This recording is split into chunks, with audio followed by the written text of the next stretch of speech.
welcome to The Sinner and the Saint. I'm Alyssa Bell. And I'm Allison Kane. Now, you guys don't realize this, but we have not been together for a couple weeks because life and Summer vacay. Summer vacay. She was in Italy. I was in St. Augustine.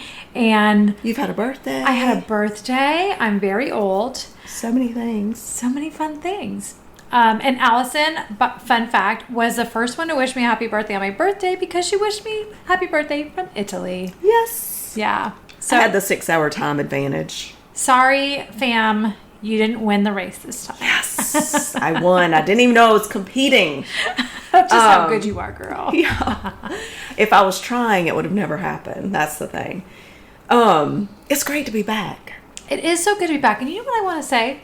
I don't think we ever acknowledge the people out there that are listening. Mm. So you guys are awesome. Yeah, I was at a dinner recently, and so the guy was like, oh my gosh, the episode where you said blah, blah, blah. And I was like, you just forget how special it is that people care enough about what we say that they listen every week. So thank you. Yes, thank you. I even had someone share that they wanted to start a small group and have the women that were in it listen to the podcast and then discuss it and answer some of the questions that we bring up every week. We should start adding those questions. I feel like we used to. Well, they're in the podcast. They could write them down. You have to listen anyway. Oh, okay. See, you're all about that today. I like it. I am. Be a good listener. Speaking of good listeners, last time we talked about 3 questions that Jesus repeated in the Gospels, and we got some great feedback on that one. And this is a topic that I just went down a rabbit hole on, which I often do. Yeah, you do. I'm already on a new one, 2 other new ones, 2 other rabbit holes. But so you'll hear about those eventually. But I thought before we close out the questions, we could talk this week about 3 really cool things that I noticed about the questions that Jesus asked in Scripture. Get it, girl. I like it. Just 3 things. And the first one is he asked the most simple questions most often. They seem so simple, especially on the surface. But those are the ones that are the most difficult to answer. And he could switch it up and change the difficulty and the depth of the meaning with just a change of one word. Okay. Give it to me. All right. Who do people say I am versus who do you say I am? Because who do people say I am? Right. Like we can go to Scripture. There's facts. Google it, baby. Let me tell you who everybody. I mean, you know, like there's no skin in the game.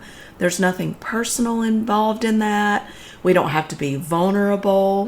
We don't have to dig down deep in our hearts and think about that. We're just kind of answering a surface level question. I like surface level questions. It can be really easy most days. It is. Yes. But then, like, take one word out, take out people and add you. Who do you say I am? Okay, so do you know that I did an entire session on this one time? What? That question.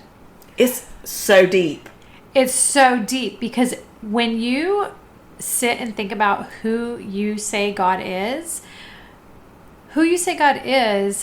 can change the trajectory of your life. It can change the way you respond to events around you. Yes. And then I even went a whole nother layer and flipped the question around and said, God, who do you say I am? Ooh. That is so important. Right. We can tell you who people say we are. Yeah. All day long. We remember that. Yes. And who we take on as truth that we think we are. Right. Because people said it. But do we take time to learn who God says we are? Wow. See? You know how my favorite thing right now is when the teenagers say, it's just not that deep. Right. You know, have y'all heard that? Anyway, it's my favorite thing. If somebody gets upset about something and it's like, no, nobody really cares. Yeah. It's like kids say, it's just not that deep. Well, this just is really that deep. Right. This question. It's so important. And I just want to ask you today, like, can you sit and honestly answer that question before God? Like, who do you say that he is? I mean, I know what we think we should say. Right. I know what the church tells us to say, or what Bible study teachers, or maybe, you know, your parents have told you. But who do you say that he is? And then Does your life reflect that? Is there a gap? And as we said last week, mind the gap. Yes. Like in your faith, does this show up? Like who you say God is that really true? Is that truth? Are you holding on to that as truth? Do you trust that he is those things that we're so quick to say that he is? Do you believe it? These are the kind of questions that if I were in a situation that was life-altering, you know, the kind that something comes out of nowhere and just shakes you to your core, this question right here is going to bring me back. Yes, it does bring you back. Yeah. 100%. I may or may not have some experience with that. You may or may not. We're not going to talk about it. The second that, so, all right, first thing, Jesus asked really, quote, simple questions that if on the surface don't seem like much, but they are truly so deep and can really take you a long way. So get in the scriptures, get in the gospels, and dig some of those simple questions out.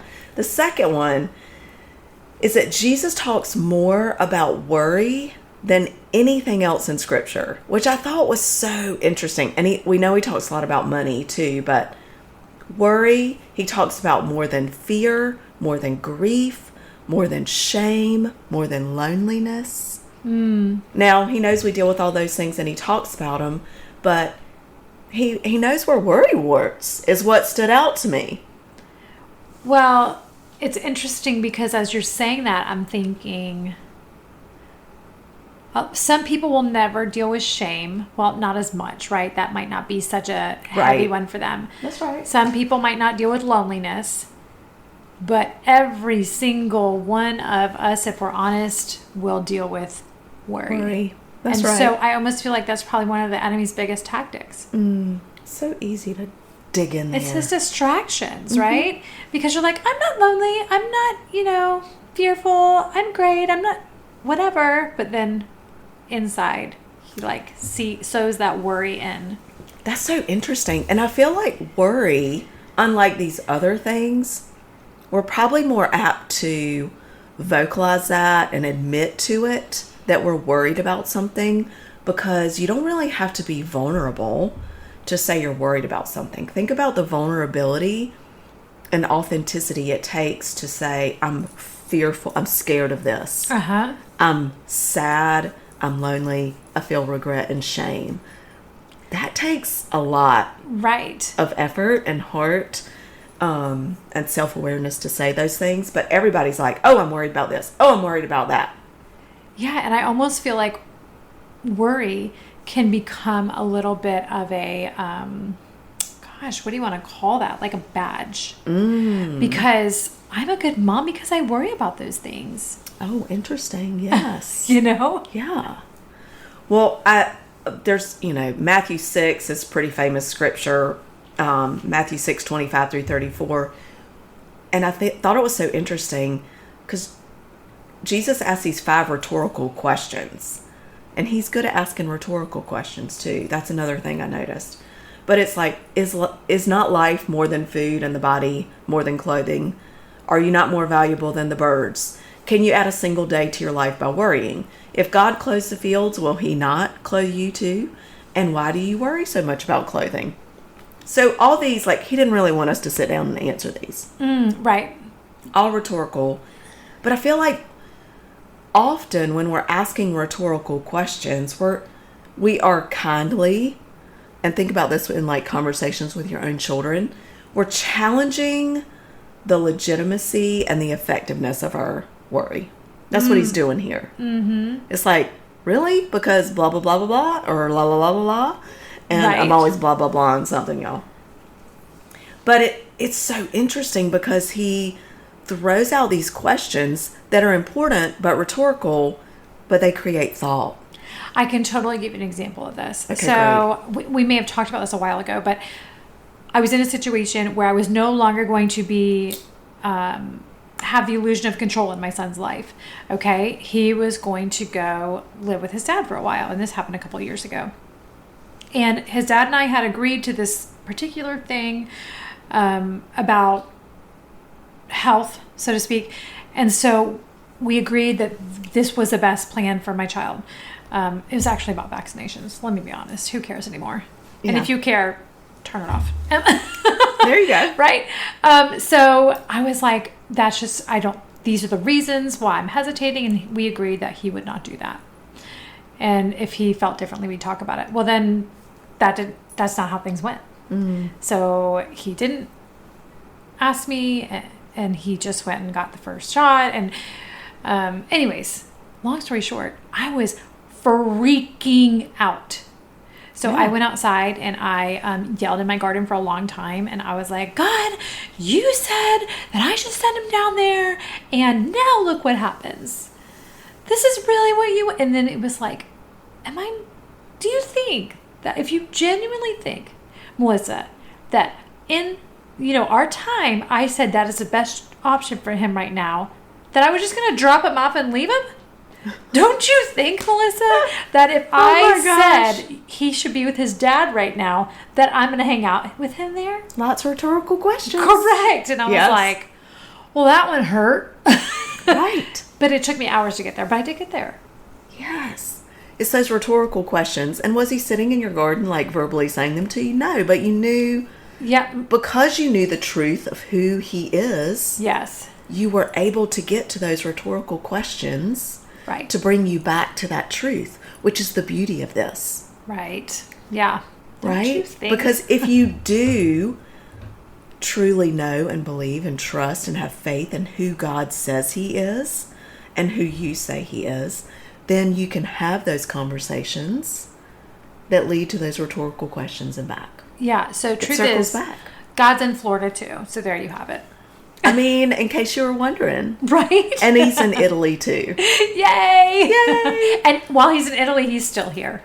Yes, he was still in Raleigh as well. Yes, 100%. So I have recently been asking a question of myself. And I actually, being that we talked about my birthday year, my birthday just happened. And so I have determined that this is my year of wonder. Oh, so that's beautiful. I'm going to scrap the worry and begin to wonder. Ooh, that sounds like a podcast. I feel like we should do a whole podcast on it. Yeah, stay tuned next week for that. I'm on it. Okay. I love that. So third thing is, and I don't know why this stood out to me, but even after Jesus has been crucified, he dies, he is raised from the dead after 3 days. And that's kind of a big thing, y'all. Just saying. Only person that's ever happened to in history. And he starts meeting up with his peeps again. Yeah. Like all his disciples. He's kind of showing up. And of course they all think he's in the tomb. It's over. They've all dispersed. They think it was all for naught. He still comes back asking questions. After all that, you'd think he'd be like, okay, let me tell you what happened. Oh my gosh. It was amazing, this and this. No. He appears to his disciples. He's like, do you have anything to eat? He didn't pull Beyonce and come down out of the sky with a big platform and fireworks. Yeah. I told you I'd be back, people. What's up? Yeah, that Beyonce, she does some cool tricks. Yeah, that's how I would come back. Yeah. Or I'd be like, yo, Peter, what'd I tell you? 3 times, brother. Yeah. Told you all about it. And then Road to Emmaus, he's not all busting up in there. Oh my gosh, I'm back. He's like, hey, what are y'all talking about? I love this guy. Yeah. On so many levels. And like you said, he appeared to the disciples have you had anything to eat? Yeah. You hungry? Yeah, let's eat. I'm sure he's thinking, I'm not going to get to do this food thing when I'm in heaven. I don't know, maybe you do. I probably do. But it's not the same, right? And he's still not in heaven, so dude's hungry. Right. And I just love it. I think the reason that this stood out to me is that no matter what, he's so consistent, and this is who God is. Mm. When scripture says he is, was, and always will be the same, he is. Even after something that dramatic and traumatic for him. He was in human flesh. he still comes back the same, thinking of us. Hey, what are you talking about? He's like, methods haven't changed. And I like to consider that even today, this is who our God is. Just like what you describe as you were walking and talking with him in your garden when you were so upset. Right. I was stomping and yelling, but same thing. and these questions start coming to you. Mm-hmm. Yeah. You know? And he's not giving you a lecture. Right. Thankfully. Right? I deserve a lot. And I totally deserve a lecture all the time. He's not forcing facts down our throat. He's not demeaning us for not opening scripture and sitting there in prayer for 4 hours. He's coming alongside us as a friend and asking questions to tenderly turn our hearts back in his direction.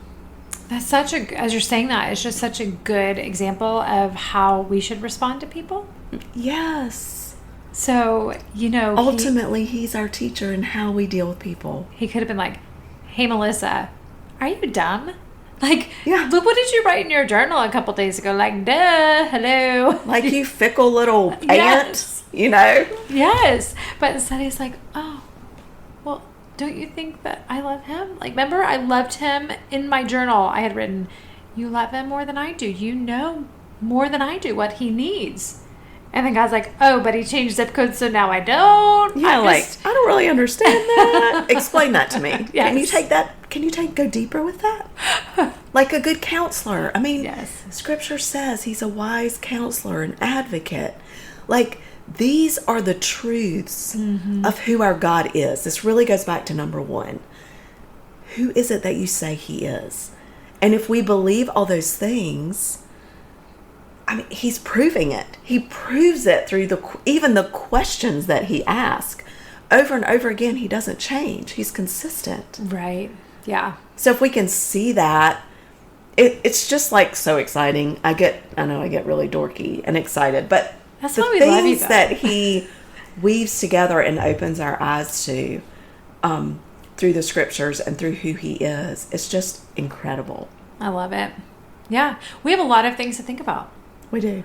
Oh, speaking of, we should ask them, do you want to share your story? Please share your story. Please share your story with the sinner and the saint. Yes. We have a button on our website where you can click and share your story. And someone responded and said, okay, what do you want to know? What do we want to know? We want to know, how has God shown up for you? Yeah. Maybe you could share a story of how God filled the gap in your faith, right? Sent someone in your path at just the right time. Yeah. Or sent you at the right time, though normally we don't know. Right. Any way that God has made a distinct difference in your life, those are inspiring things. And brought awareness for you of him, right? What made God real for you? Yeah, we want to share it on the podcast. Yeah. So don't write anything you don't want us to talk about. Yes, but you could say, hey, I don't want you to attach my name to the story. Facts. We'll make up a really fun name for you then. We should do that anyway. Yeah. Like, Sentimental Sally. Oh, see, that's so serious. Oh. Or Beautiful Betty. Beautiful Betty. Okay. We'll come up with a really cool name for everybody. Yes. One time, speaking of names, I was at Orlando, Florida, and some random guys walked up and they were, hitting on me and my friend, and we decided to be Ginger and Marianne from Gilligan's Island. Yeah. I know exactly which one you are. Yeah. Marianne. Yes.